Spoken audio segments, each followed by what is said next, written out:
You probably know that Pokemon names are based on actual concepts of things. You have Bulbasaur, a dinosaur with a bulb, Charizard, a lizard that will char you, Squirtle, who will squirt at you, and I assume most people know this, but Pokemon is a Japanese franchise. And being the originator of these quirky monster names, we can learn some actually fun and unique words from these Pokemon. Some have been a little obfuscated and might not make a whole lot of sense, but the majority will actually teach you something, whether it's completely official or not. And they're not all going to be officially stated. As it says here, the overwhelming majority of the Pokemon's names have not had their origins officially revealed. That being said, I will not be talking about the 1,000 Pokemon in this video. So, I will pick the most useful and interesting ones. This excludes Pokemon like Kakuna, whose Japanese name doesn't teach us very much. Anyways, one thing I noticed and I think is pretty important to mention is that some of these may seem like a reach. And they very well could be. The more you look at these names, I think the more it makes sense though. Naturally, they stretch the words, spellings, and sounds in order to make them cooler and, more importantly, shorter. If you use the full words that make up some of these words, it would triple the lengths of the names. And some of these I will be talking about in a group of their evolution, because a lot of these actually add on to each other, which is pretty cool. The first of which I'll be going over is Fushigi dane. Now, this can be read one of two ways. The first, which is Fushigi dane, Fushigi being strange, and dane as right or isn't it. So it's basically saying, it's strange, isn't it? Which I think is actually a really cool name to have as the first Pokemon in the Pokedex, because it's a good indicator for the rest of the strange Pokemon you'll be seeing through it. For the evolution, you actually have Fushigi-so, again being Fushigi, and then so being appearing that way.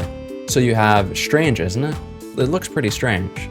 But for what I think is the actual way you're supposed to look at these, you have Fushigi dane, Fushigi-so, and Fushigi-bana. The Fushigi part remains the same for the previous definitions, however, the later part means seed, grass, then flower. Basically the evolution of a little garden. As I mentioned earlier, they are twisted a little bit. For instance, the grass kanji takes its other reading, presumably in order to fit the pun. Charmander gets the pretty cool name of fire lizard, Hitokage. Hi being fire and Tokage being lizard, only to immediately be downgraded to normal lizard upon evolving.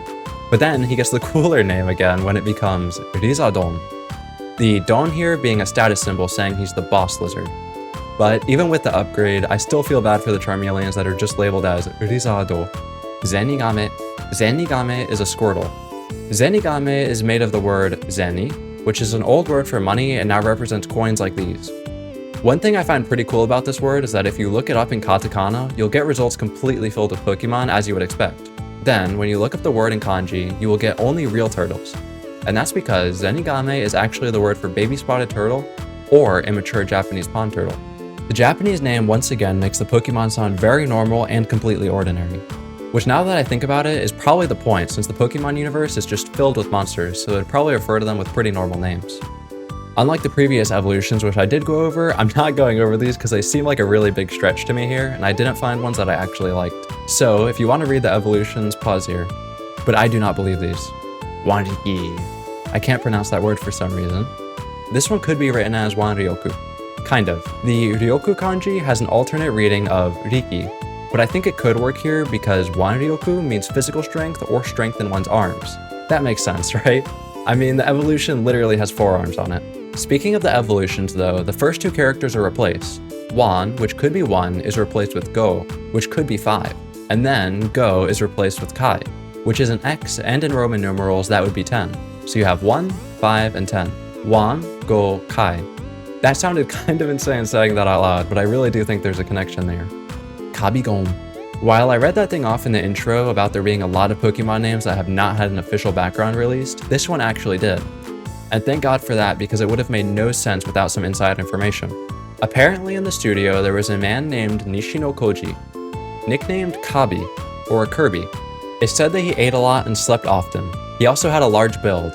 All of these characteristics were then applied to a Pokemon, creating Snorlax, who eats a lot and sleeps a lot and has a rather rotund appearance. As for the nickname part of this, Kabi, as previously stated, was Nishino's nickname, and the Gon part was added according to this because it sounds monstery. Which does kind of make sense considering Pokemon like Metamon, where they just chop the word in half and add mon to it. Magikarp! Magikarp's name is very cool in both languages. However, I think the Japanese one wins here, just because Magikarp doesn't really do any magic, does he? So the English name never really made sense to me. Anyways, Magikarp's name is Koi Kingu. Koi is the word for carp in Japanese. You might have known this already, but I realized during this video that koi fish are actually just carp. Still, some very fancy carp though. And speaking of fancy, Koi Kingu is the Kingu of koi. Onix. Ewok seems to be a combination of Iwa, which is the kanji for rock, and Suneku, since Onix is a giant rock snake. I think this kanji itself is pretty interesting too, because it almost reminds me of Magikarp, since we just talked about that. It's just the kanji for stone, ishi, with a little crown on top, turning it into boulder or rock. I know it's the radical for mountain, but crown sounds cooler. Pikachu! Pikachu! I saved Pikachu for last, one of the few Pokemon that didn't have its name translated. But even with that fact, you probably don't know what Pikachu actually means, I assume. Pika could be a reading of the kanji hikari, meaning light or illumination. I also find it pretty cool that the compound Pikaichi means standing out above the rest, which Pikachu certainly does that as the face of Pokemon. After Pika, there is Chu. This is the noise a rodent makes, specifically a mouse. So, Pikachu is the light mouse. I wrote it as light in the script. So Pikachu is the light mouse, or if we're being creative, he's the outstanding main character mouse. Pikachu's evolution, Raichu, is pretty similar, just changing the Pika to Rai, thunder. So, Raichu is the thunder or lightning mouse. Lightning is probably more accurate, but thunder mouse sounds pretty cool to me. Well, I'm ending the video now. No more Pokemon name breakdowns are needed, I don't think.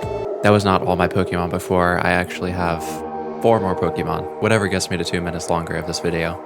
When I was editing it, it was at around 8 minutes. And now it's not at 8 minutes. So, I need to add more to the video. No, I don't have a script. I think that's pretty obvious right now. I have OBS up, and my camera, which is not on clean HDMI mode. So I hope you do enjoy that autofocusing tracker. Anyways, before I even realized the video was horribly short on time, there was one Pokemon that I did want to add, and I can't seem to find it right now. Okay, Smelly Flower. I saw this one when I was looking on a Reddit thread for somebody saying if you were transported back in time, what would you rename the Gen 1 Pokemon on the localization or something? It's not important. But I saw this one named Smelly Flower, and I was like, that is the most awesome name I've ever seen. I can't get better than Smelly Flower, right?